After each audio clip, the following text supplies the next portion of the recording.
Good evening, ladies and gentlemen, and thank you for spending your time in the Tiger's Den. We will try not to waste it. It is February the 11th, 2026 AD. Tonight is a very special episode. We're not going to do any financials. We're going to talk about addiction. We have the crew back together here. I'm very excited to say. And with that being said, we're going to start introducing people because we have a jam-packed panel tonight. Let me tell you, I'm pretty excited. This is something that is very important. It is a spiritual issue in my mind. Some of the guests might disagree, and I'm sorry if they do, but in my mind, it is spiritual. There's some intellectual trappings and weapons that we have that we can use intellectually. But you have to address the spirit for this, and that is very hard. And I think there's a lot of different ways to do that. And I think there's a lot of programs and ways to help people. And anybody who's watching who has a problem, there's hope.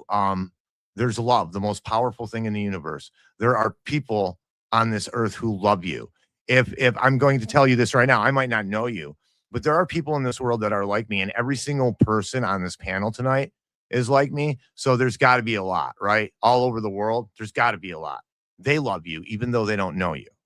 And that's the truth. And that's important. And that's something we need to take with us and remember inside our hearts. It's not just us. There's other people around you. You are part of the universal fabric. And what you do ripples in the universal fabric. And that's a very important and responsible and big responsibility. But don't be hard on yourself. Addiction is a trapping that we all have, and it's not an easy thing. And we're gonna get to some reasons why. And here we go. The return of she's a retired counselor for drugs in a substance abuse place. A very good friend of mine. We cherish her. We missed her. We're glad she's back. It is Ann Christ. Ann, how are you? Glad to see you. I'm good. How are you? I am good. I'm excited to have everybody back here, and I don't know what to do. I'm just so gleeful that you're here. We got OP, we got the whole crew, Karen Carpenter, we got Natasha. She's new. This is going to be great. Little John's joining us, So I think we're going to have a good discussion and hopefully help some people out there, and remind people they're not alone, and maybe give them some tips on how to, take care of this issue. Yep, I'm really glad to be back. Oh, Ann, we all love you and missed you very much. Here comes Occult Priestess. OP, it's been a minute. We are so glad to see you. How are you? Thank you. It's great to be here. It's great to see you guys, everybody. And also, I have a little announcement. Happens to be my birthday. Happy birthday, OP. Happy birthday. I'm happy to be with you guys and to spend my birthday with you in this great pursuit. As Tiger said, this is a spiritual war, and here we are fighting the good fight once again, 2026. Yes. Excellent. Excellent. And talk about fighting the good fight. The trooper in the trenches. I mean, information pool. I always say Guard Goldsmith. He's got Spock's brain somewhere. I think Karen Carpenter's got Guard Goldsmith and Spock's brain somewhere. Here she is. Karen Carpenter, what is going on? How are you? Hi, it's great to see everybody. Warm welcome on the Wednesday evening. And I love you. It's so nice to see you. Okay. And OP, happy birthday. Thank you so much. It is the best And visual happy ever. birthday to Anne a couple Oh, of days thank you. ago. When is your And birthday, Anne? Thank you. today's Anne's dog's birthday too. Yeah, it That's is. right. Yes, happy Comment birthday on to the pup. Facebook. So Bouncer the Ninja Hound says happy birthday to the pup. What's the pup's name? My pup? Yeah. Sterling. Sterling. I love that name. That is great. Yeah. Sterling. Yes, you hear that, Bouncer? happy He loves birthday, it. Sterling, 4 years old. Yeah. Well, this evening, and I say this with all due respect, and I say this with class and with I'm not being very classy and respect to you all. I am surrounded. I have beautiful ladies, and this is a great thing. The next guest, she's new. She's from OP. Brought her. Her name's Natasha. It's my Natasha, girl. Welcome to the show. What's up, Natasha? This is I got the Karen and Ann, got and shot. you already know Got about shot. Patricia. Hi, Natasha. Oh, wow. It's so great to be here. Such an honor. Happy birthday, Reverend Thank OP. you. I love you. I love you. I'm so thankful to be a part of this energy, this And please tell cauldron us, that how we're long have you been in recovery? Please tell us. 17 years. Nice. Woo, woo. All right. That's excellent. Excellent. Yeah. So We proud got of one her. more coming, and Yeah. he's we need some tree bark in the room, and here he is, Little John, the lumberjack of liberty. Little John, how are you this evening, brother? Hi, everybody. Good to see everybody. Hi, John. Happy birthday. Happy birthday, LJ. Ann. Thank Happy you so birthday, much, Sid. LJ. Natasha. Nice to see you. Hugs, Karen. And Hugs. Angry Tiger. That's right, brother. That's right. And Little John has some good news for us too. We're gonna get into that. So I kind of wanted to talk about a couple of things. One of the things I wanted to talk about is I think the first thing is for people who are struggling is I think one of the hurdles, and I want to get everybody's thoughts on this. I'm going to go to everybody. I'm going to go around. Okay. Okay. Is that all right with everybody? I'm going to go OP, Ann, Little John, Natasha, and Karen. So I want to get your thoughts on self-forgiveness, because that is a hurdle that you have, because that trips that guilt cycle of use for a lot of people. So you're clean for a couple of days. You realize, maybe after a week, 2 weeks, what you have done to the people around you, what you have done to yourself, the shame, and all that comes in. And how do you forgive yourself for all these things? This is a monumental hurdle. And what happens is a lot of time people, they get into that, they think about that, and it's so overwhelming, it triggers them to use again. So OP, what do you think of what I just said here? So first, you're realizing that you're actually hurting people because you've been so numb for so long that you didn't realize the huge pile of crap that was mounting out, because of your behavior, right? So it's difficult to come to grips with your own personal 9/11, which is really what that is. And then the shame. Shame is a huge emotion, I think, that needs to be addressed head on, because that's what comes of it. You become your shame and nothing else. You dislike yourself. You don't want to look in the mirror anymore. You disown yourself. And that's where, for me personally, it's about God's love. It's about love from above, because I didn't have any for myself. I was addicted to relationships and to men. And I gave my love away, and I made myself a slave to love. And so there was a lot of shame in that, but I had to disassociate so that I could see myself as an individual person. That's how I could forgive myself, is putting myself into perspective. I hope that makes sense. Mhm. So how do we put ourselves into perspective? Well, first is, I think, accepting, that you're human. For the, main thing is that, we all make mistakes. And yes, there's been this huge amount of time that, you know, you're totally numb to that. You're not even paying attention to how, you know, you're hurting yourself or others. So I think it's like getting to the point where you accept that, okay, I'm human. You can't really change what you've done, but you can move forward and use some of that to, I can't hear her. Oh, we can hear her, but you can't, No. Natasha? Yeah, I can't hear Ann at all. oh, geez. Okay, maybe I need to, is that better? Uh-uh.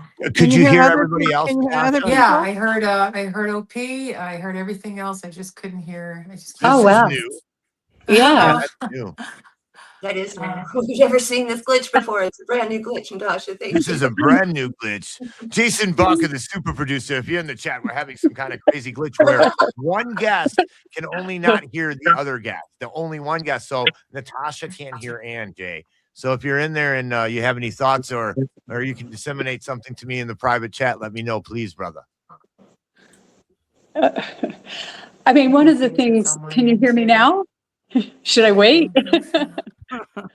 Can you hear her now, Natasha? Can you Go hear ahead. her? No. Oh, geez, that's so weird. Huh. Interesting. That is really weird. Son of a gun and then some. I think you should go ahead, Ann. It's okay. Yeah, Yeah, go go on, ahead. Ann. I All Wait a right. minute. for Maybe my ears. if I turn on my mic, it'll echo for everybody. So yeah, go on, Ann. Yeah. Okay. So, you know, I mean, like anybody, we have to learn from our mistakes. So, you look at what's gone on. I know that part of recovery is making amends if you can, and being, to stay out of that chronic self-blame, to move forward, knowing that, okay, this is what I did, but that's not who I am now. And, just move forward from there. And it's not easy, and you're going to fall back a million times probably and beat yourself up for another, another 20 years because it creeps in every so often. But I think I just think the main thing is like understanding that you're human and accepting that, we fail as humans, and addiction makes you do all kinds of things that you regret. And you have the opportunity now to live differently without that numbing and craziness. So hope that makes sense. No, that makes a lot of sense. And where'd Natasha go? She might be bopping in and out. She's leaving under Jason's instructions to rejoin. Okay, cool. Thanks. Excellent, Karen. Thank you for the help there. Little You're John. welcome. So here's the thing, Little John. Little John, hold on. Okay, Hold on. sorry. Okay, Little John, before we go to you, I want to tell Natasha, I'm going to just sum it up, Ann, and correct me if I'm wrong on what Okay. Ann was saying. Can you hear Ann now, Natasha? Check. Say hello, Ann.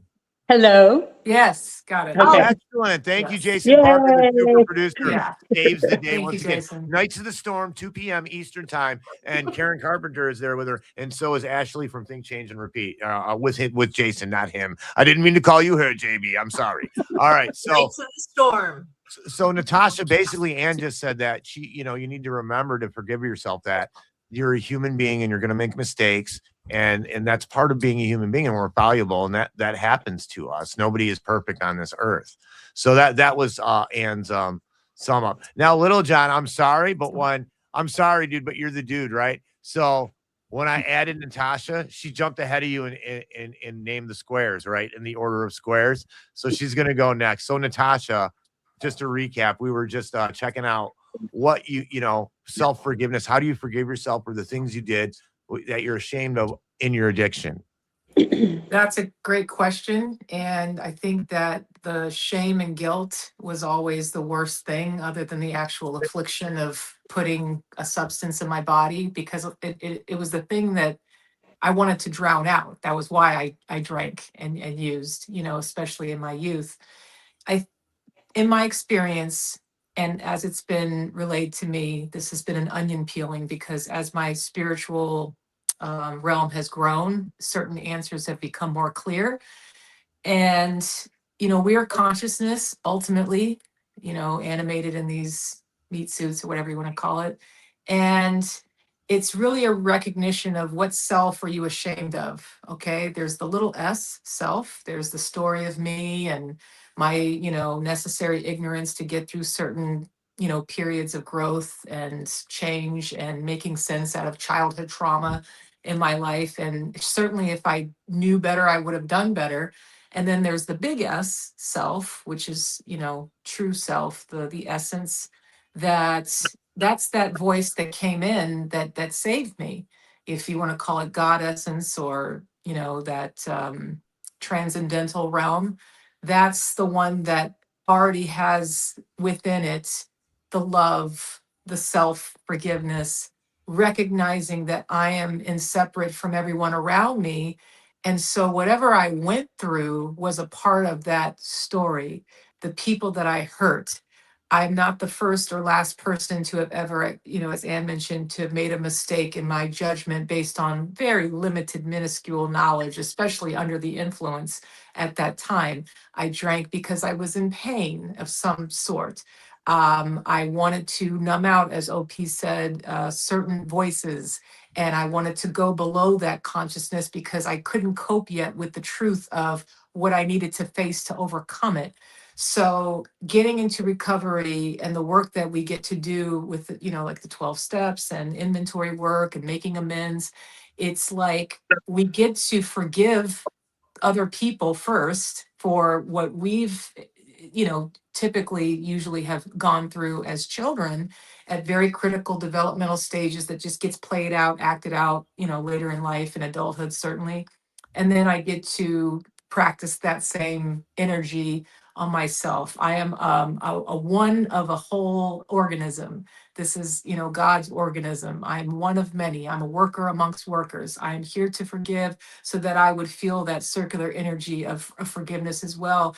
And then I get to do esteemable acts so I can get real self-esteem, not arrogance or pompousness or pretense. I get to get that connection by working with other people in recovery and outside that helps to snuff out that self-centered feeling of shame, because it's self-centeredness. Ultimately, it's the ego coming in the back door. Even though I don't feel great about myself, I'm still in self. So the disease, as we understand addiction, it's a disease. And yes, there's absolutely a spiritual aspect to it. It's got its own sort of rinse repeat cycle built in. It's the shame that keeps feeding that need to silence the voice, but it's ultimately keeping one stuck in that lower realm of experience of the self. So once we go above that, there's no self to really forgive. It's just oneness. It's just realizing that this was all part of a mosaic of unfolding that needed to happen in order for me to awaken and realize that there was more to this story than just my personal pain as I either inflicted or was made to be hurt by historically. So that's my take on it. Wow. OP. Well said. OP, where have you been hiding her? What is going on? I thought we were She just friends, wasn't ready for OP. prime time, baby, but she's ready now.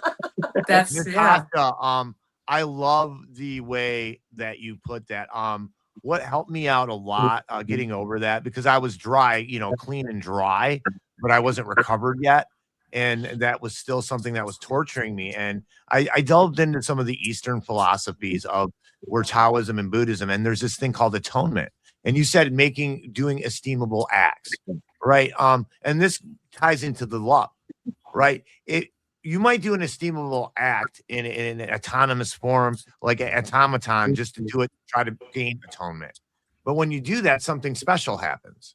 Okay, that the feeling you get from doing that esteemable act that is, you know, it wasn't genuine at first, but you want to make that genuine, and then boom, you make the transition to where that's makes you feel better than the drugs you did, making that esteemable act, you know, atoning for your sins, I live my life, everything I do, when I interact with everybody in public, everywhere, it's in an act of atonement with a view of love. I will defend myself. I'm not a pushover. Everybody here knows me. I'm Angry Tiger, right?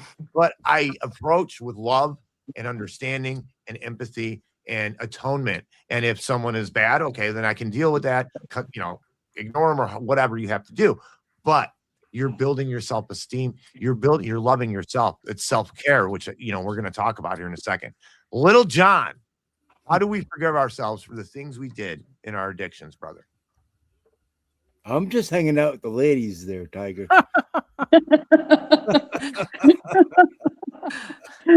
I figured we'll have a good time on a Wednesday night here. How's Nice. everybody? Everybody okay? I don't blame him at all. I think a lot of men would like to be in his position. Yeah. In the center square. Well, it's Looking great to pretty see good. you, LJ, and I'm proud of you, and I'm really happy. Oh, Jay, you told me something on where the you've phone. come. Yeah. Oh, Yeah, I don't Karen. I don't like to talk about myself, but hey, I got you birthday ladies beat. In 3 hours and 9 minutes will be my birthday. Oh, Oh, happy birthday. Let's, That's call, awesome. Happy birthday, little Aquarius. John. let's What a call it the blessing. old 62 there, the steam engine. But There you go, now Karen. I'll tell everybody about 14 weeks ago, 14 weeks and 2 days, I dropped the beer and I'm still drinking the water, so I'm hanging out. with the ladies. Yay. Nice. That's awesome. Awesome. Little John, give you a roll. Time. Yeah.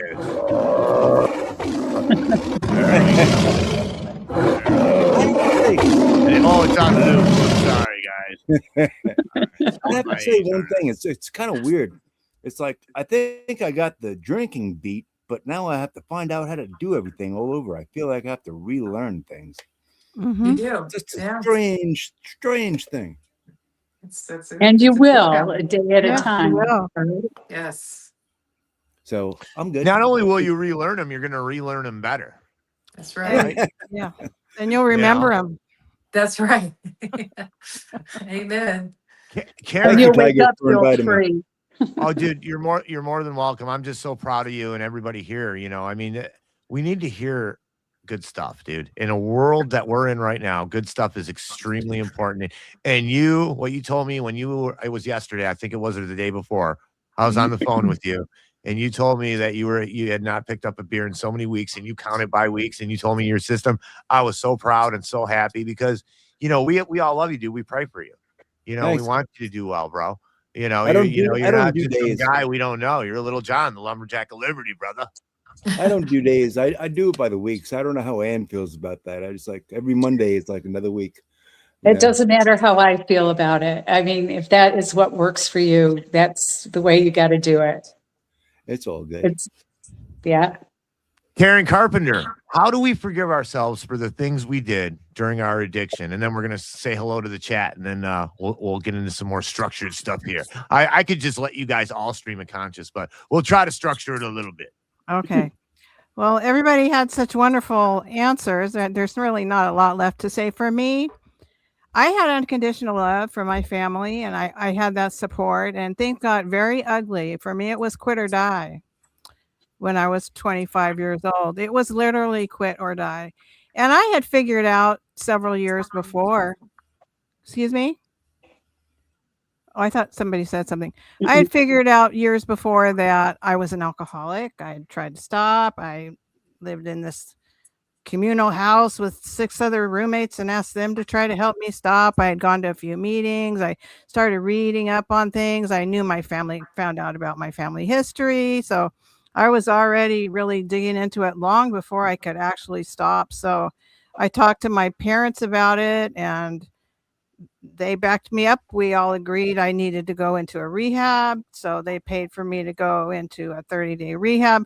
So I had their support. But in order to get me to go into rehab, my dad came and he brought my high school music teacher, which I was in band, and I had great respect for that music teacher. And he had been drunk the whole time, a practicing alcoholic, the whole time that I had known him. But he had sobered up and gone into AA in the time between when I left for college in those years. And I hadn't really had a drink till I went to college. So I went from being sober overachiever to quit or die in 5-6 years. So at any rate, my dad brought the music teacher, and my dad cried and said, "I want to see my grandkids. This is killing me. Please stop." So I did. You know, I decided I'm going to do this. I know what it is. I'm an alcoholic. I know I had taken inventory. I had been to meetings. I had, you know, I really had tried to stop. I had unconditional love. And I had always, for me, it's pretty easy to forgive people or to realize that we're all here to give that unconditional love and be a part of that give and take. So it wasn't all that difficult for me to forgive myself because I was forgiven. If that makes any sense. Well, yeah, family. If you have family, you've got a leg up on a lot of people in the battle to addiction. I think that's one of the things because I was just telling somebody very near and dear to me. My whole family, a lot of my family members have been addicted to drugs, and 3 of us have pulled ourselves out of it. And I was just telling one of them, I was like, it's love that pulled us out, dude. Unconditional love. You guys still got your family. So in the chat. Hello, So everyone. let me say that's what the reason I enjoy doing this, because it gives us a chance to support other people. And I do think that people who are supported have a better chance at quitting. Absolutely. OP and Natasha Littlejohn and Karen Carpenter, you guys, your most valuable commodity in life is your time. You guys are actually taking time out of your life, right? And you're sitting here and you're talking to people. I'm not some like 100 million viewer guy. I'm nobody. I have a garden of people who their energy is very good. And I'm very proud of my listeners and my viewers of who I have. And it's not huge. And I'm not doing this for money. But if we can help them, anybody that's listening, you guys are doing that. And that's a huge thing, right? That's super important. So God bless every one of you. So in the chat, we got Audi MMR. We got Geesebusters. Check out Audi's show. Everything's a lie, damn it. It's on Rumble. Pretty cool stuff. I love it. If you're into conspiracies, you're going to love it. Dustin Helm. We got Geesebusters. We got Jason Barker, Knights of the Storm. Nostradamus. What's going on? Birdhouse Blues. What's happening? I've seen Skunk Hollow in there. Will the Box. Everybody, thank you for being there. It's great. Oh, Skunk Hollow gifted a subscription. Thank you, Skunk. That was very nice of you, brother. Thank you very much. Check out Skunk Hollow's YouTube and Facebook. This man is the master of birds and roses. In the summer, in the wintertime, it's birds. He's got these cool cameras, guys, and he's got all these golden finches and blue jays and woodpeckers. And hey, bro, I seen a pileated woodpecker the other day over here. It is Ashley from Think Change Repeat. What is going on? Co-host of Nights of Storm, PM Eastern Time. So. Anyways, everybody, hello. We're gonna get back into some stuff. I want to I'd like to shout out the people over on my channel. Do it, yeah. Open fire, OP. Okay, Joy Joel, Claire, she's my biggest fan. Love her to death. She's great. I remember her. Z, Mosheri, thank you for coming. And some friends, Pat Breeze, thank you so much. And Lisa Allen, thanks guys for coming by. I appreciate you. Mwah. Nice to see them there. That is excellent. So let's see how this pans out. I'm gonna share the image, even though we have a lot of guests. Everybody's there still. Cool. Okay. How to forgive yourself for past mistakes, 8 steps. So what I want you guys all pretty much said a lot of stuff that was already in this article that I read. And I'll just go over them real quick because you guys did just as good or better job than what we have here. So I want to go over the 8 steps. I'll just sum them up really quick. They talk about everything that we basically talked about here, and the detriment of not being able to forgive oneself. So number one, and this is acceptance. This comes with the acceptance that you learn in the program, that you learn through different philosophies, even in cognitive, emotive therapy programs for drugs. You learn this. You cannot change the past, right? So that's that comes along, I think, with acceptance. And then they go to reflect on your level of consciousness, then versus now. Now, Natasha had touched on that, which is absolutely excellent. So I want to go over these 2 things really quick with everybody. Give me a good synopsis of what you think. Number one, understanding you cannot change the past. For me, that comes right along with you. You have to have acceptance for many different things, and this will teach you the discipline of acceptance. So OP, you're under me there. Go on. What do you think about the number one? Understand you cannot change the past. Well, I actually look at this in kind of a metaphysical way. So you cannot change the actions that have occurred in the past, but through making amends, you kind of change the way that people see you, and in a way that kind of changes the past. So I'm just getting kind of metaphysical with it.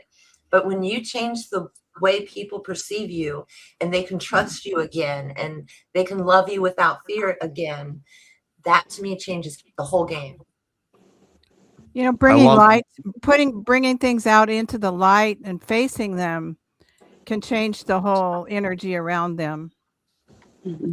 I love that 100%. I love both of it. Anne, what do you think?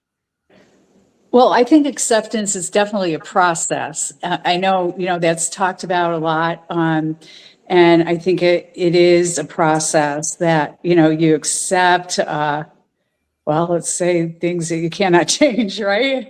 And it takes time. But I do think that, being brave enough to talk about some of the things, you don't want to hurt yourself or others, but that is big in learning how to accept your past, or even accept what others have done to you. So I really just mainly think it's a process, because I know, people say you just have to accept things, it's like, yeah, it doesn't work that way. But it's very important that you get there, and you need to continue to,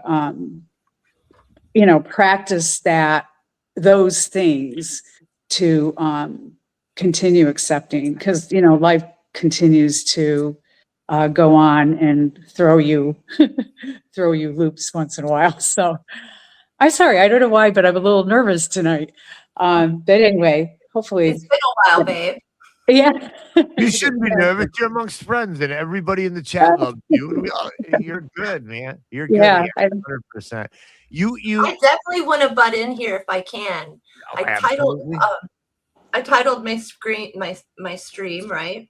May the gods grant us serenity to deal with the Epstein files and our addictions. That's awesome. I love So- it. That's hilarious. Yeah, what a Right. nightmare. That's a lot of negativity right there. For those who aren't even in recovery, aren't even dealing with addictions, they're still dealing with that and everything else going We on. need to talk Yeah. about all that, the psychology and the mental trauma that's going on. It's sometimes kinetic thing. It doesn't have to be kinetic. This mental trauma is not good, and it's negative things that we're being. Anyway, don't get me on that. Anyway, It's mind control. but listen, Anne, to caveat But- what you said, you guys, I've read like 2 articles. I got 2 articles up here. I've read them both a couple of times, and Natasha, Little John, Karen, Anne, and OP. Every single one of them has said something that is inside these articles from a professional. I just want to point that out. And I would say that people who have lived life and been through these things and have been successful with a specific formula all have something to add, and they're the professionals as well. You don't have to exactly be a 100% professional. And that's why I love Anne. Anne was a professional, and she's like, I'm always like, Anne, am I saying the right thing? Am I, making sure I don't want to hurt anybody, right? This is a big deal. I was worried about doing this when we first started this so many years ago. And I'm like, I'm scared, Anne. I don't want to hurt anybody. And she's like, listen, you are saying what your experience is, and it's working for you. It might work for somebody else, or whatever. That perspective might be improve you. So everybody's voice is important. That's the point I want to tell you. And you're saying things experts are saying. So this, to Anne's point, this says you cannot change or alter the past. Therefore, dwelling obsessively over what you could or should have done is a waste of time and energy. Beating yourself up achieves nothing but more self-hatred. And that's not self-care. That's what we want to get out of that. And the self-hatred is the antithesis of growth. So the only way to fix what has happened is to move forward. And the only way is to let your mistakes teach you and transform you as a person. So that's, we're all kind of saying that. Little John. So you can't change the past. Yeah, but How do you deal Oh, with I that, know. brother? I'm cool. I'm just doing this one day at a time, one moment at a time. Bingo. I Bingo. learned I can't fix everything in one day. Right. And even if I didn't do anything today, I still did something by not having a beer. But that sounds weak, but No, Oh, dude, it that is doesn't. power, Wow, that sounds awesome. powerful. Fake it till you Best make it. thing, most important thing. hey, It is the Karen most told me a lot important of thing. things. Yeah. Natasha, how do you can't change the past? Acceptance. How do you deal with it? So I love what was said about having gone through experience in life where you start to see patterns. And as you get older, chronologically, I just had to surrender to a certain, reality that I don't know anything. I don't know what anything means many times until way later. Or, I love what was said about reframing the past through what I do today when I've done certain amends and when I've gotten older. Like, we're constantly in flux, we're evolving, beings. What happened to me and how I sponged whatever was going on, my energy is not necessarily the person that I am today. And so the disease in my mind today, who was hurt by it, is protecting a certain identity and not even necessarily what actually happened. So there's a narrative going on that I have to be careful not to feed into. I didn't know that 17 years ago, being a drunk was going to be the best thing that happened in my life. I didn't know that I would be, standing the tallest I've ever stood in my life by being on my knees in prayer, just kind of a literal and figurative analogy. But I don't look at events anymore as how they affected little me. When I went through some really earth shattering stuff in my personal life the last 2 years, I take I have the microscope lens and I look at it from this vantage point, and then I don't have the God's eye view. The higher power that I defer to, and I know that's sort of a topic that most people, that's a personal, intimate thing, but We can say anything we want in the Tigers Den. No yeah, judgment. This is that like I call yeah. God, group of drunks, good orderly direction, anything but the ism. I sponsor myself, or I'm so magical. I get out of the I get out of the little s self, and I try to focus on, okay, if I if I'm saying that this God thing or this higher power or this all, is everything or nothing. Certainly that includes all these events that happen and the faculties that were given to me to deal with whatever. Everybody's a protagonist in their own story, right? So from my perspective, okay, this happened, this hurt me. I forget to think of, okay, the person I just divorced, after finding out the double life and all that, he too was sick. He too went through a traumatic childhood. He too went through. And so, what good would it have been done if I would have done this differently or done that? I don't have the God goggles. Everything happened in a way, in a sequence that if I'm living in alignment today, in truth, and practicing these principles in all my affairs, they all they were, it's almost like they were meant to happen to get to this point today. And I love, when we talk about staying in today, because I'm making the future right now. It's a continuum. If I'm in the past, I'm in shame. If I'm in future, it's worry. Typically it's stuff I'm powerless over this stuff. So I have to stay focused on reality, which is only this moment. Even 10 minutes ago doesn't exist anymore. And this is where there's real power to transform. And what is it that I could be better spend time doing with that time, going back in the past? No, I can't change what happened because it doesn't exist. It's like not relevant. Neither are my skin cells that were shedded 10 years ago. You know what I mean? Like, it's like a whole different radio station, right? So if I want to progress, if I want to move forward, if I want to expand, I have to drop the mainframe, the mind that thinks linearly. If it wants to think in terms of this happened, then this happened, then this happened. No, this is all part of an unfolding of consciousness and ultimately awakening to the ridiculousness of it all, which is staying stuck in time and dwelling on things that have absolutely that it's such a waste, you know, but there's a part of the disease that also is addicted to a little pain, little sadism, little self-inflicted, you know, it's almost like, yeah, that's safe to do right now. I'll just go back and think of that thing. It has a little momentum. It has a little innocuous scratch that it can inflict. I know it won't kill me like picking up a drink would, but it's just enough, you know, and that stuff can be unlearned too. So yeah, can't change it, wouldn't want to change it. I wouldn't be here today with all you lovely folks if anything was different. I'll end on this. My sponsor said, be thankful for your bad luck because it might have saved you from your worst luck. So we don't know what anything, yeah, we don't know anything. That's a great one. You know, Natasha, you touched on a lot of things, and one of the things you touched on there was and it's here, number 2, reflect on your level of consciousness. Consciousness is something that comes with growth, right? And another thing that I always tell my audience, and you so succinctly said it so much better than I usually do. I tell them your perspective and who you are today and everything that you are in this moment it comes from your experiences that are unique to your sovereign self in life, your sovereign individuality, your sovereign perspective, who you are. And that's what builds you. That's what makes you, who you are. And that's something that's precious. It is precious, even though some of it might be lurid. Some of it might be shameful. Some of it was years of debauchery, whatever it might be.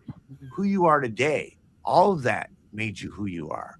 And that's super important. And you need to learn to love who you are and love how you got to be who you are. That's part of this. Accept it and reflect on your level of consciousness when you were doing these things.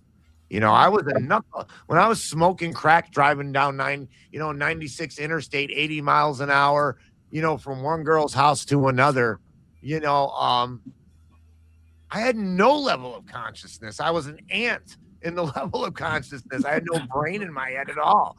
You know, I mean, there was no, you know, I didn't care about anything. People's heads got blown off in my car. I didn't care about that. You know, where's the, you know, had to get my hustle on, you know, whatever. So that's so important. Everybody, you know, we got to remember this is a journey, right? And you got to remember that some people's journeys are easy. Some people's journeys are hard, but I'll tell you this, everyone of you on the screen and everyone out there has had a hard journey. Those are the people who have more character. Those are the people you can really trust. Those are people who are grounded and balanced. And that's super important. Let's see. We're getting long in the tooth. This is so good though. Seeing your, Can I say something? please do, Little John. My wife told me that I don't understand the word moderation. I think it's too late for me to understand it. No, it's not. Yeah, so you tell me to pick up a beer? No. No, the thing is with something like beer, you can't, for you, that's not a possibility at this point in time. So you don't need to understand it. You just need to understand that moderation is something that doesn't work for you right now. I never did. Yeah, probably never will. Yeah, never will. And how about this? And I want everybody, I don't want to say anything, give you bad advice, Little John, but okay. Are there other things you love doing, bro? Instead of drowning yourself in something that hurts you, I have found that like when you do that, like you feel bad and you get all these bad negative, kinetic effects in your life. But when I drown myself in like my DJing or mushroom hunting or fishing or something like that, instead of, doing, I do that. That helps me a lot. That's a trick I still use. And it's been, I don't know, 34 years old and I'm 51 now. So since I've used, so well, how about that, brother? I'm always keeping busy. Ask Karen. I've been digging ditches and this, that, and the other thing.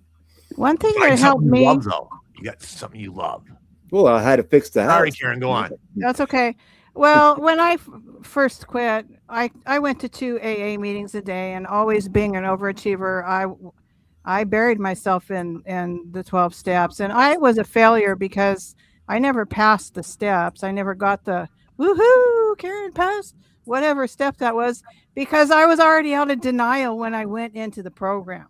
You know, I never had that breaking out of denial and collapsing on the floor, sobbing over the realization that I had hurt people and that I would wasted years, because I knew that already before I went there.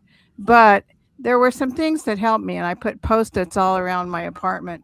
And one of them was halt, don't get too hungry, angry, lonely, or tired. So Yes. I just had these little things that I just really Yes. worked on keeping in my mind. I put them on the mirrors, and okay, why am I feeling this way? I want to drink. Am I hungry? Am I upset? Have I talked to anybody today? Done anything I enjoyed today? And that just is one of the things that really helped me. So there's those little tips, and I created a visual in my mind. It was a cooler in the store where you open the door and you grab the beer, out of the beer. And I had that Ghostbusters, a circle with the stripe through it in my mind. And if I thought about getting a beer, that visual came into my mind of the refrigerator in the store with a big circle with the, you can't go in there. So that would stamp in my brain real quick. So I just had these tricks and things that I used until over time it does become easier, and you do find things to replace it. So hang What's in there. mushroom hunting? Oh, sorry, I didn't know. Oh, Oh. I'm good. No, go on, Natasha. Go on, Go ahead, Natasha. Natasha. What's mushroom hunting? Oh, okay. So there's this Foraging. thing, I'm Natasha foraging is from the for coast. of edible weirdos. mushrooms, not magic mushrooms. Edible I mushrooms. figured as much, so that's why I was like, well, which So like morel mushrooms? mushrooms, they're a delicacy. You don't Oh, sell them. okay. Oh my I give gosh, them they're away, but delish. yeah, they're a delicacy. So what it does for me, Natasha, is I get out in nature in the springtime in southern Michigan in the lower Huron Valley, and I see all these beautiful things. I've ran across fawns, and it's so that you can feel the energy of nature. I'm a nature guy, so that's my thing. I'm really, my energy is really kind of grounded in brown, I think. But hey, Yeah. I had a really good comment in here. Where was it? Oh, by the way, do not obey. What's going on? Where was it? Oh, perception, do not obey says is the key. Oh, where did that good comment go? I wanted to read this. Oh, think, change, repeat. Ashley says self-forgiveness is a really hard practice, and we get better at it with lots of practice, which I agree with her 100%. I think it was from Do Not Obey. Freetard, what's going on? Welcome. That's an interesting thing. Damn it. I lost the comment. Go Start, what's going on? Glad to see you there. There's lots of love in the chat. I'm loving that, by the way. Listen, the stream of consciousness is so good, but here's okay.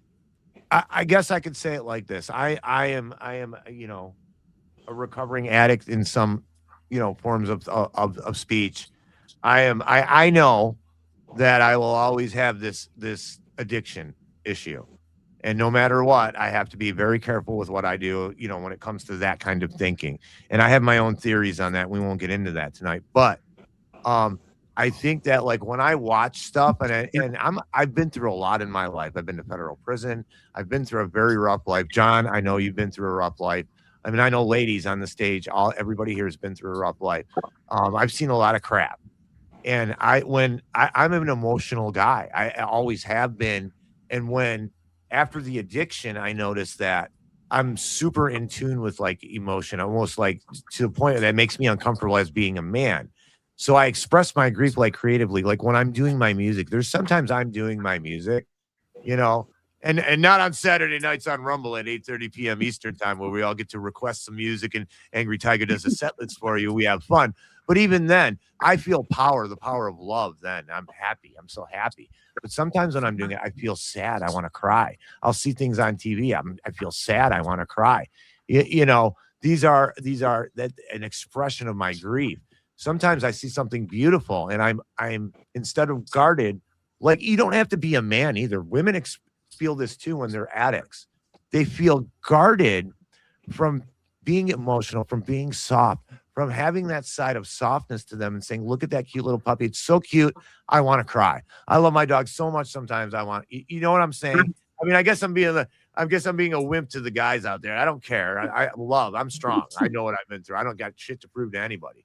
But my thing is that there's nothing wrong with that. And you have to express your grief, and you can do that in many different ways. Even if you're watching a TV show, allow yourself to feel something that makes you feel grief or emotion or sadness. You have to let your grief out. So I'm done rambling. We'll go down the line here. Occult priestess, what do you think? What am I thinking about? What was the question? How to express your grief? When is a good How do you time? express your creatively different express your way. grief and regret? Yes. One thing clients do well. My clients do very well with primal screaming, even if you have to get into your basement, but it's best to go out in nature and scream your head off. And not a lot of people are going to tell you that. I think we've lost the art of primal screaming because I think it regulates the hormones, but it's really to be able to ball up that stuff, all of it. It's like almost like a spell or a ritual to be able to bind up all of this emotional grief and problems and psychic trauma and scream it out. I think there's something extremely powerful about that. And so that's what I had to add to the topic tonight. I love that. And you know what? Here, I want to include everybody. Judeo-Christians. I am a very eclectic Roman Catholic. Okay. But OP knows me. I know a lot of stuff and I believe a lot of things and I love all religions and I have a different view than most Judeo-Christian people. So with that being said, that's why I love the mysticism of the Catholic Church. Ooh, I'm a witch now. Anyways, you can go to confession. You can confess to God if you're a Protestant yourself. There's ways to express this grief. You can cry with God. Jesus will cry with you. He loves you. And Mary. Don't forget about Mary. Whatever, if you're Catholic, yes, and Mary is a great person to go to. Anything, whatever your belief is, there's a way. The Buddha weeps.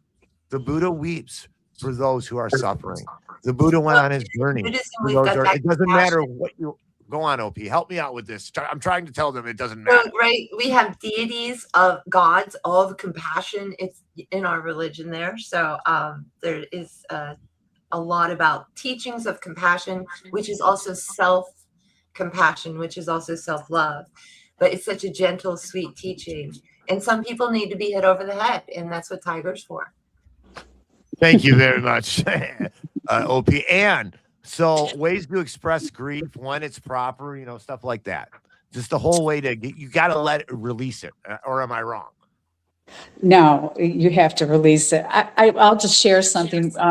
When I lost my niece, I noticed my friends, like I wanted to cry and I just, would come up whenever. And it was very painful. And when I would start to cry, everybody got very uncomfortable and would hand me tissues and everything.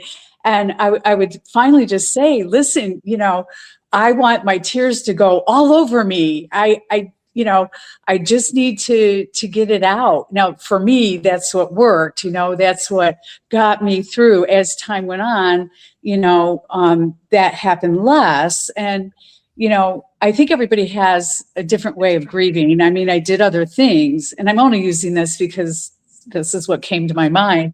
I wrote letters to her, and I ended up burning them not too long ago because it's been a very long time. But I read through all the letters, and to see where I was in the beginning, the pain, oh my gosh, it was so sad. But as time went on, I saw where I was telling her like things that have happened, like you have brothers now, and it just, I could see, Oh my God, it's so yeah. cool. Yeah, it was like, because I would tell her, yeah, I got goosebumps right now, but Right? I just realized, how much I got through this. That was my grief process. And then I let it go, let those things go. I didn't let her go, believe me. But so I think everybody has their own way of grieving. And I kind of want to just jump a little bit to self-care, like you were talking about all the things that are going on and what we're just bombarded with and saturated with trauma. And, one of the things that for me, I really love nature too. I like to draw, and I'm not a very good drawer, but I do it anyways. And I kind of like it takes me out of everything that's feels overwhelming to me. So, there's so many things. Find out what you love. Like I never thought I, would sit down and draw. My sister was the artist, but I mean, as time went on, I could spend hours, and it just removes you from all the chaotic stuff. Being outside, of course, Florida's a little bit difficult. Sometimes you don't want to be outside, but yeah, it's so hot. But getting out, and I mean, we have cool birds here. So I'm big on the nature thing too. So I think it's like even think back, like when you were younger, what are the things and this is for John, like, don't just stay busy working, because sometimes that's a sign of avoidance. And, I'm going to tell you right now, there's no emotion that's going to actually kill you. Laughing isn't going to kill you. Crying isn't going to kill you. Having a little anger isn't going to kill you. That's when you can maybe dig your ditches, is when you're angry. But, think about what you enjoyed doing when you were a child, because I think a lot of people forget that piece of themselves. We all had things that we did when we were younger that we kind of, gave up as time went on. And so I just think it's really important to figure out what it is that can give you peace, whatever that might be. So I tried to go bowling a couple of weeks ago and my back hurt for a week after that. well, John, okay, man, that's not the big then. I You love made you, I like to have John. You're fun. the best I'm brother. sorry. Okay, so like I want to do a quick check with everybody. We were having a really good show here, and I usually try to structure everything, but everybody's time again is valuable. So how is everybody with time? Does everybody have at least another 15 minutes? If not, I've got it's no- 15. okay. Sure. Karen, I've got an hour. Little John. Okay. I got 5 Cool. hours. Cool. Good to I go. just want to I make sure. I win. want to be I respectful win. of all the guests. 5 hours. So good. we're gonna get through this how to forgive yourself. There's a couple things I want to go over. I'm gonna skip a couple, but working with your inner archetypes. Now, that's This is what I do with my clients. I know, and that's why I want to get on this. And me, I do a financial report in working men and women's English. So for those who are not versed in this kind of talk, the way that I look at this is inside of us, okay, because I believe in the power process, right? And the power process is attaining a goal, having a goal, attaining it, learning from it. There's a lot involved in the power process, but since I believe in the power process, I understand that inside of me, that, and being one with nature, inside of me, there are archetypes that are used in specific situations that we all have them. We can't avoid them, right? So like if I'm foraging, okay, I have an archetype that's in charge when I'm foraging. That doesn't mean the rest of my personality is gone, but that means that part of me, that part of me that knows about foraging, I'm in tune, I'm looking for things, my eyes are a certain way. It's just there's a certain archetype that takes over. And that would be more of like a hero type archetype, right? And then when I'm caring for my granddaughter and she's on my lap and we're laughing and she's jumping up and down, I am more of the maiden and the mother, right? And then there's, I have to be wise with everything. That archetype is constantly so.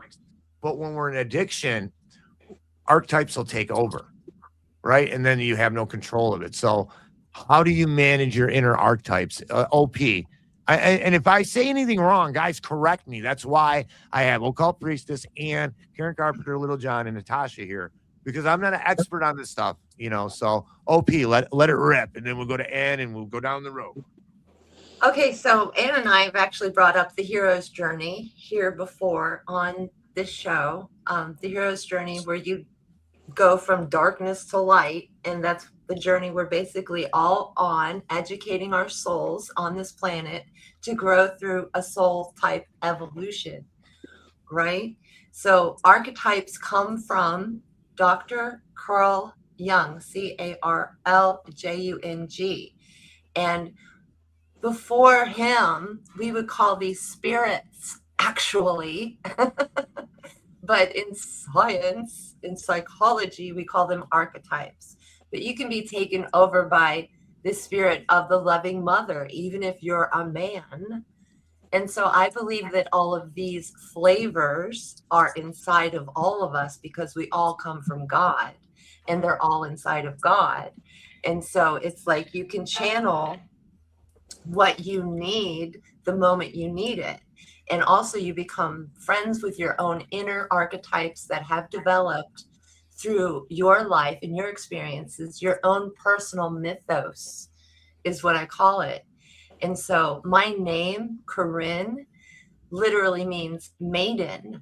And so I hope to remain forever young. I'm 52 today, and I think I look good. Yeah. So let's archetype, does it work? Well, obviously, yes. Thank goodness, right? So get to know your archetypes. And that's what I do. Sorry, birthday calls.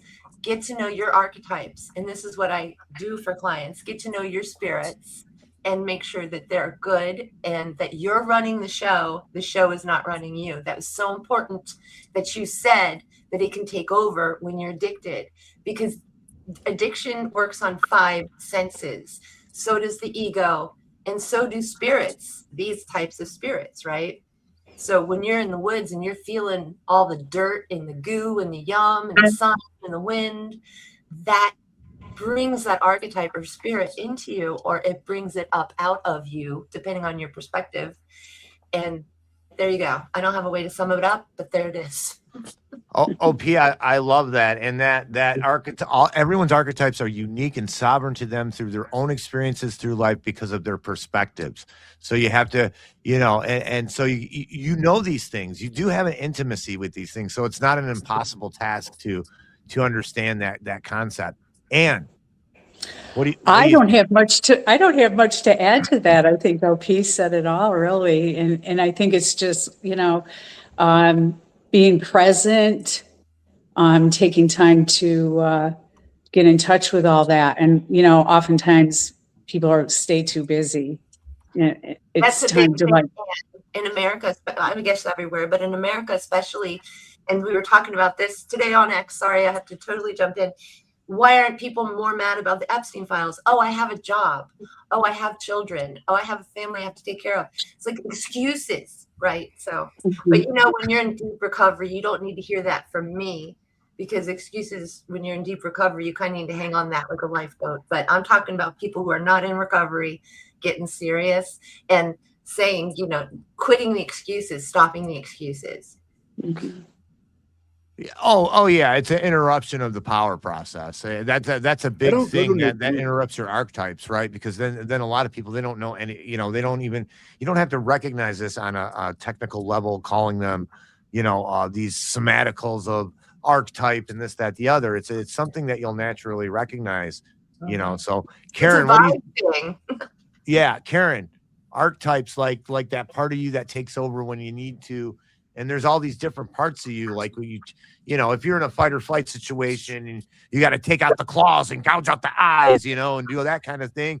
And then there's the motherly love when you're with your grandson. There's or you can lift a bus off of a child. Yeah, there's all these archetypes, and you got to be able to manage them. But addiction can throw that out of whack. What's your thoughts on that? Well, one of my issues, and I didn't get to talk about a couple of the other topics that we were discussing, so I had some thoughts about those. Well, let them loose, Karen. We got patient people here. Please let them loose. We were talking about expression of grief, or just expression of yourself, and I think for me that's an issue. I was incredibly shy as a child, painfully shy. And then I started having panic attacks as a young adult, and that's when I started drinking to medicate the panic attacks. And then, of course, I wasn't shy when I drank also. So that made me outgoing, and it took care of the panic attacks until it didn't. So for me, expressing myself without, when I first quit drinking, feeling free enough to express myself, to dance in public or tell a joke or whatever in public, that was hard for me because I was so incredibly shy all of my life, really. However, the experience of being an alcoholic and letting it all hang out, that did contribute to my ability to have fun now and be myself now. So I do appreciate, even though I made a fool out of myself many times, and Geesebusters and I were saying the other day, thank goodness they didn't have flock cameras everywhere when we were young. That would not be pretty. And that would be really a lot harder to forgive myself if I had to watch those videos. You know, that is a mercy that God had on me. that I Sometimes don't- blackouts are merciful. well, that's true. That I don't have to see those videos of myself, whereas young people may have to see them. And I didn't have to face a lot of consequences. I think about people who do have to face consequences of killing somebody drunk driving. For me, I can't wallow in guilt or shame or regret, because the consequences that I had to face are trivial. A few lost years and getting waylaid on my life into some other areas, which I grew so much and learned so much through that experience, so many things. Yeah, but some people end up killing people. So I am so lucky and blessed and grateful that that didn't happen to me. So I think that we need to try to look at it from all perspectives. And so that was just a couple of things I wanted to throw in. I use music. I use somebody's favorite songs. They make me sad. If I want to cry, I cry. I feel like the people that I miss are the things I think about the past a lot and reminisce, tell stories with the people that were there, if there are any left, share pictures and talk about those times and those people or those types of things. So I find ways to do that, but I just wanted to touch upon a couple of those things. Oh, Karen, and I'm sorry. For some reason, I thought you had said something about it, so I apologize. I wasn't trying to skip over you at all. You No know, problem. you're one of my favorite co-hosts. So, No problem. anyways, you know, Karen, and listen, I'm going to say this before I go to Little John.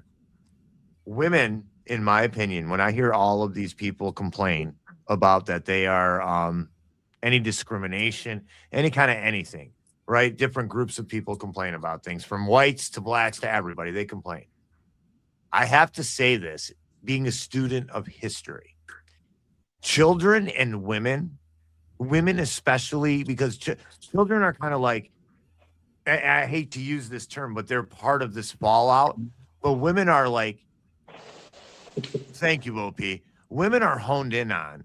Women are the most discriminated and downtrodden of all. If you want to like put people into groups, which I don't believe in labels or groups, I believe that robs your individuality. But I mean, it's plain. There's men and there's women, but women are the most discriminated and abused and downtrodden groups in history.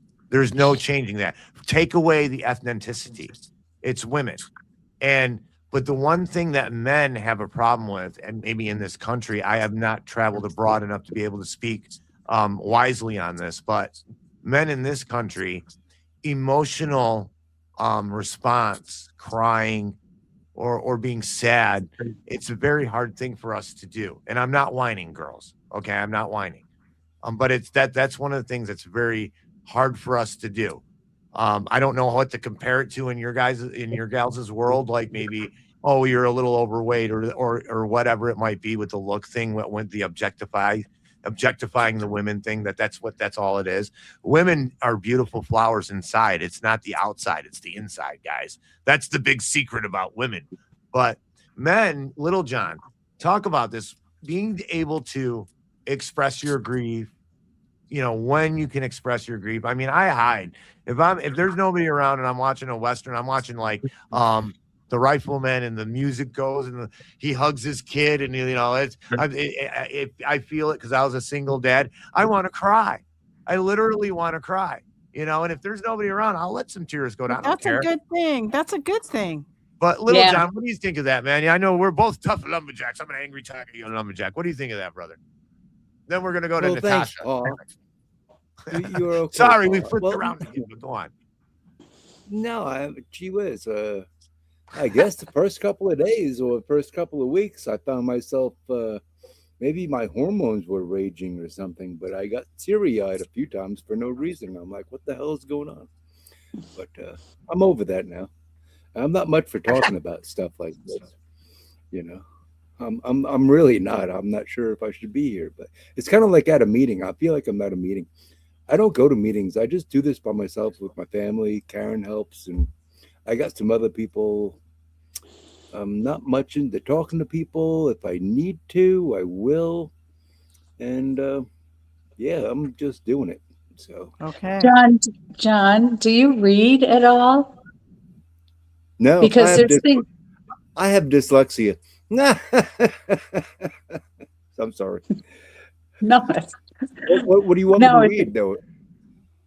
well, you could first just start with maybe the 12 steps, which I'm always very like strong advocate of that. And I know that doesn't work for everyone, but it gives you like a strong foundation. And it really, you don't just do them once and that's it. It's like a daily thing, an ongoing thing, because you may need to revisit them. And it just might give you like, it's something that you could ponder for yourself. If you're not a person who can really talk to others, you can, look at those yourself and see what happens for you. It's just a starting point. No, thank you. Thank you. I keep things to Natasha. myself. You can Google it. Google kinda it, and like- you can get it on. You can get it on I'll get one of Google. those. You I'll can get one call of those, Angry Tiger. what is it? Anytime, AI brother. people? Yeah, thanks. Natasha, grief.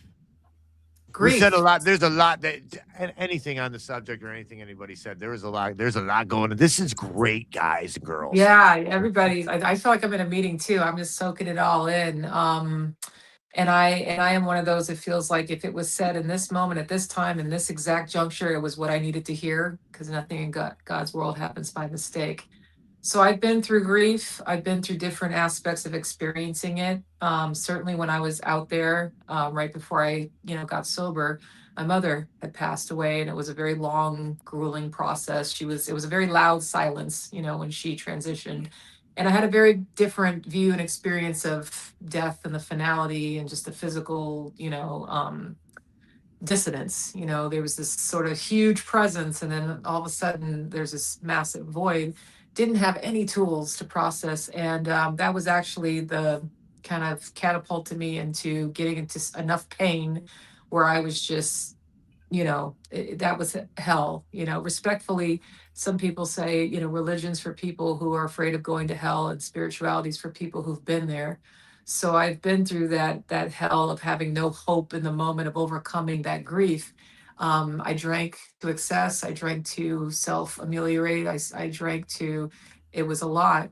And then I experienced death subsequent with my father, and that pushed me into recovery entirely. And then I experienced death of my sister back in 2022, which people don't necessarily talk about. The death of a sibling. She had a long lasting disease. I have a blow up picture of her in my office right now. And I have proof, I have a direct experience that, we are more than what we can see. And there's much more to the story than, what these eyes are designed to pick up. I can feel it on a visceral level when I go into meditation and things like that. So I had a different experience of grief. And I would say that, what I did before was the best that I could do with what I had as far as my tools then. So I'm only saying that to say that wherever anybody is at, it's not about, oh, I should be doing it like this. I mean, certainly it wasn't helpful to, hurt myself by thinking like, oh, if I hurt, that'll, buy me what I think I need to feel in this moment. Like she's gone. I need to feel really in pain to like join her somehow. It was like a weird thing. And then when my sister passed, it was a very guttural. I love what OP said about, that primal, just because there's something ancient in there that's like, I don't know if anybody knows about the Eckhart Tolle books, and he talks about the pain body and the universal pain body. There's the personal one where we go through as a single human being, and we experience our own individualized, seemingly story of pain. And then it's the human pain body. It's like collective. So I'm not the first person or last person to go through the grief of losing a loved one or someone I loved and cared about, but I certainly get to, tap into that part that is almost like epigenetic. Like there's a part that's wired into all of us, if we're not sociopathic or otherwise antisocial, to Or feel for another person's dissolution, and the dissolution of the human body is, if I could look at it from a certain perspective, it's actually beautiful. Um, they get to kind of, whatever you want to call it, go home or graduate or whatever.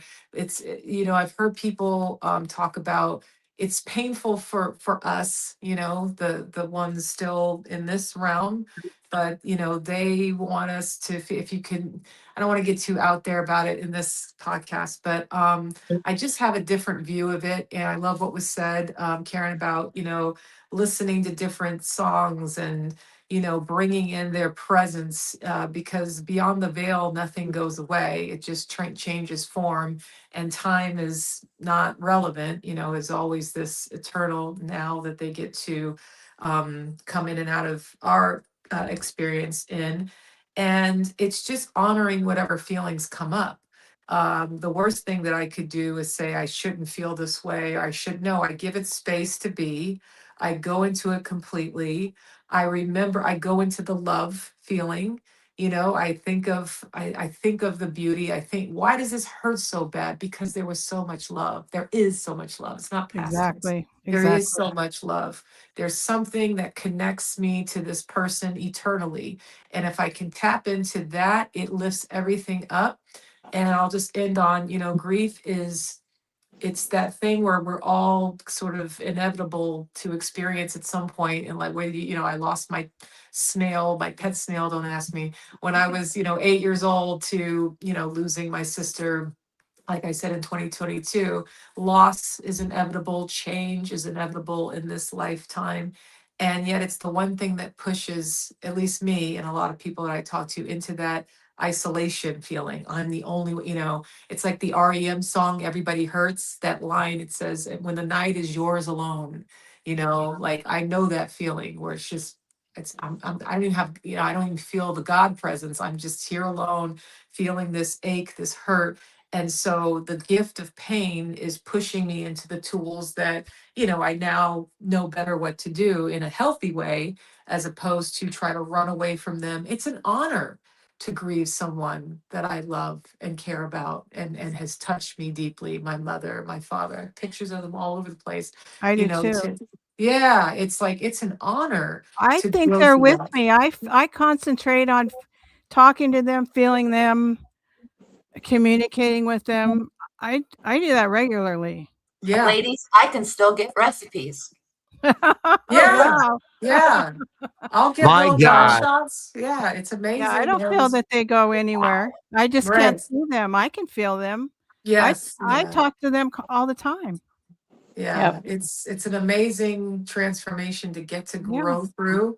And I think of, I don't know, we don't like to think of that in our own, seemingly separate thing. But yeah, I hope that my children, the best that I can do is live this life, run my race, and run it in honor of what, the goodness that, for instance, my parents gave me, the sense of humor my sister gave me, the levity that, like the things, we're all pieces of everything we've ever Mhm. loved. We're all pieces of it, all culminated together. And that's the part that, never is touched. It doesn't, and that's a thought, but it's a reality, shared experience. I, You know I, the Dan Go on, Carrie. Fogelberg song, Leader of the Band. My life has been a poor attempt to imitate the man. The leader of the band. I look at it that way too. I just want to be do honor to those that came before me and leave a legacy, hopefully, that is worth honoring also, or some parts of it at least that are worth carrying on. Yeah. I've done a lot of work with OP about this stuff, and she's My- walked me through some. I am, Natasha is a warrior. Let me just tell you that. Give you That's that my archetype. energy.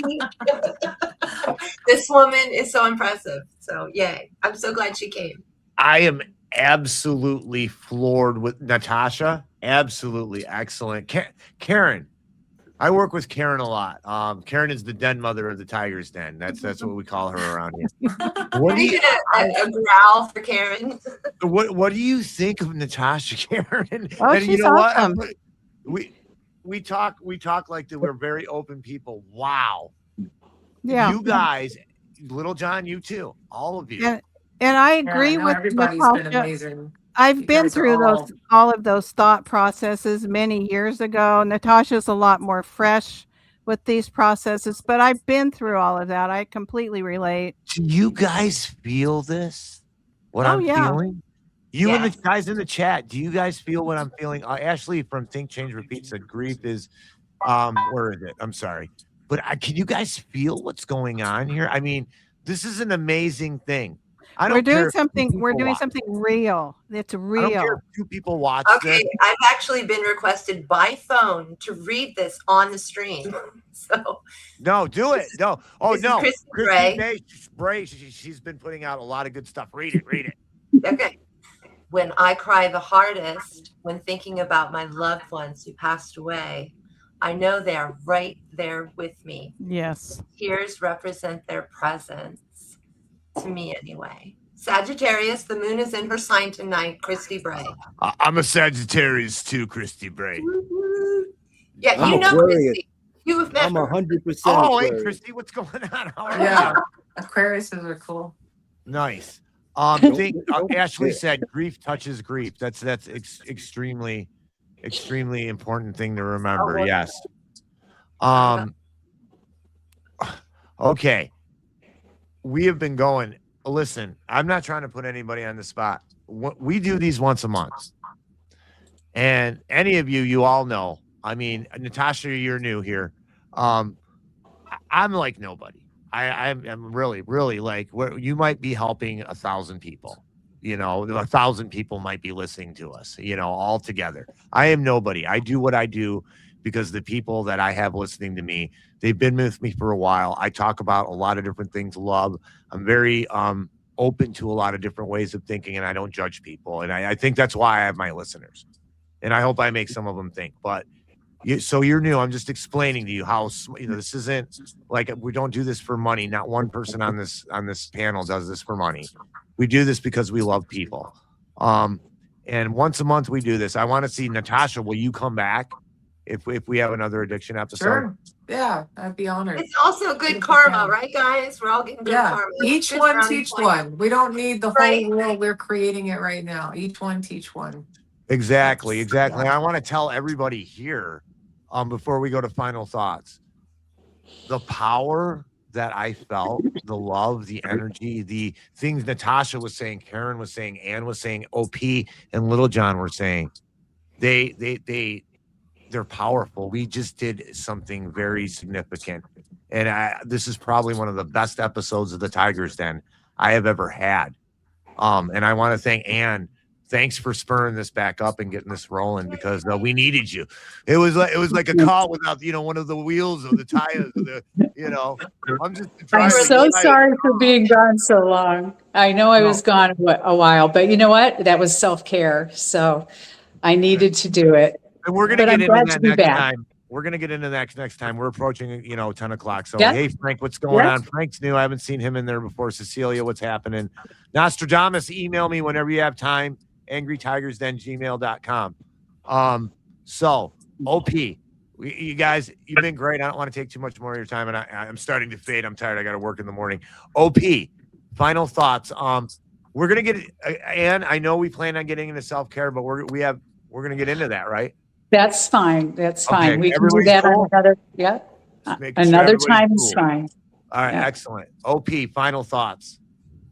I want to thank Natasha for being brave and doing, I believe, her first live stream ever. Is that true, Natasha?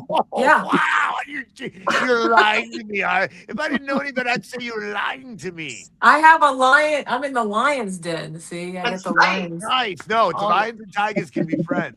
That's right. We are friends. Yes. Yes. Even in the Chinese zodiac, we're friends. Guard Goldsmith, what's going on? Glad to see you in there.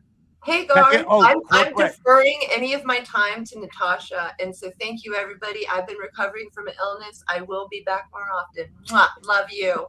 Thank you. Happy birthday, OP. Happy birthday, LP. We so love glad you. you're born. Yeah. Guard Goldsmith, check him out, 8 p.m. or 6 p.m. Eastern time, Monday through Friday. Hardest working man in news from a very libertarian, anarcho-capital, agorist perspective. Another man with a big heart and two brains. And final thoughts. I'm just glad to get to know everybody again. Natasha, I love to learn from other people. So you said a lot of things that I hadn't thought of, and you're very good at explaining. So I appreciate your time here. And again, I'm just glad to get back up, doing these things. Hopefully we're helping somebody out there. And I appreciate all of you. And thank you so much for being here. It was a pure pleasure to have you back, and I look forward to more of these episodes. And you know what, girls, and guys, I'm going to start talking about some different things in the show and take it a little bit of a different direction. Sometimes with talking about love and self-care and just healing and different things we need to, because we're under attack right now. So we really need to guard our souls. So thank you, Ann, for all of your help. Karen, final thoughts. And thank you for being here, by the way, guys and girls. I've had a great time, a very powerful time with everybody, and so great to see Anne, and happy birthday to Anne and little John and the OP and the dog Sterling. So let's celebrate.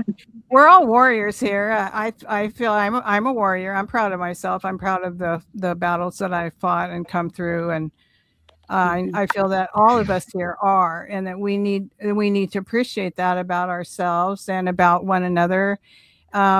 It's not easy. Living life is not an easy thing to do, and we all have battle scars, but hopefully we learn from those, and they help us improve and grow and get better at loving and learning and passing some of that on. So, and also I wanted to say my first ever appearance was on one of these addiction panels about probably 2 years ago. I don't know, 2.5 years ago. I think it was on October 25th, probably.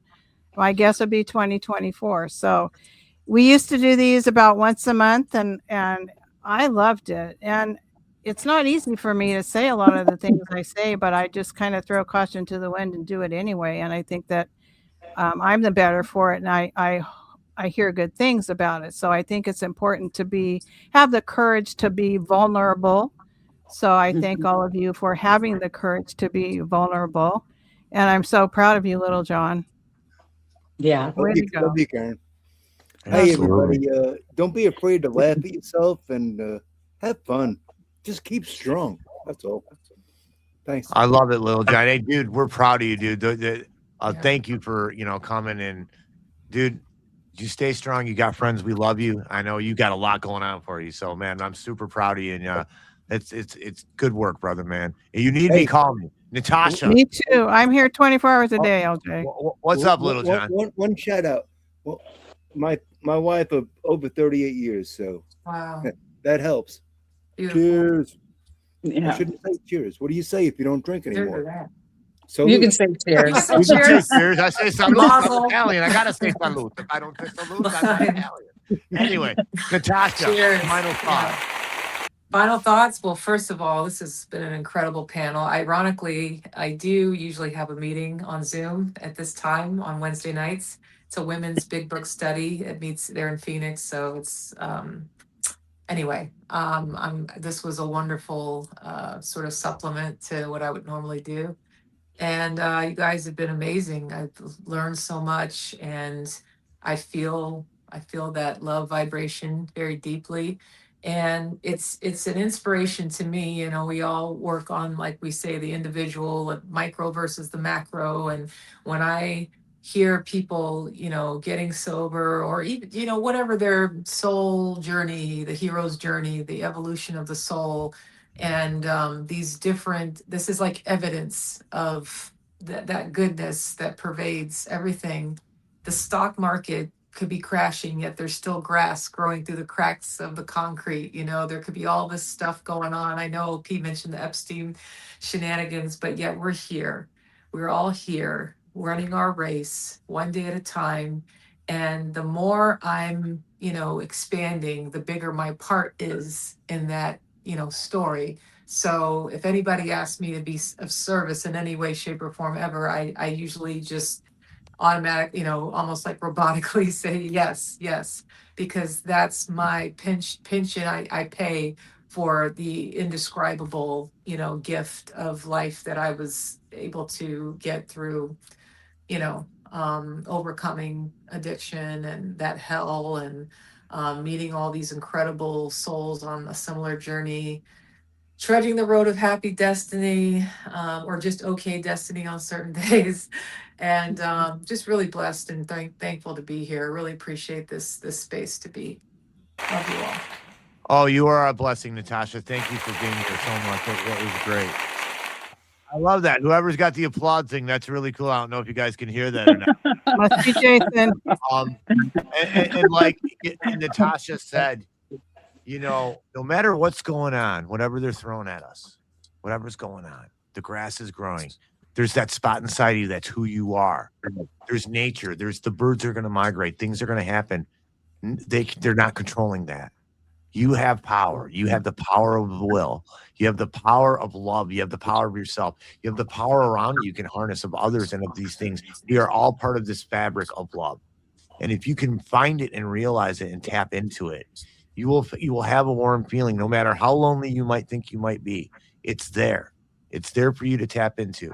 Love is the most powerful thing in the universe, ladies and gentlemen. Please find it and use it. With that being said, remember, time is your most valuable commodity. Try not to waste it. Spend it doing something you love, with someone you love, improving yourself, preferably all three of these things. Ladies and gentlemen, everybody in the chat, everybody about to view, we love you all. Until we meet again. Your time is your most valuable commodity. Cherish it and use it wisely. Until we meet again.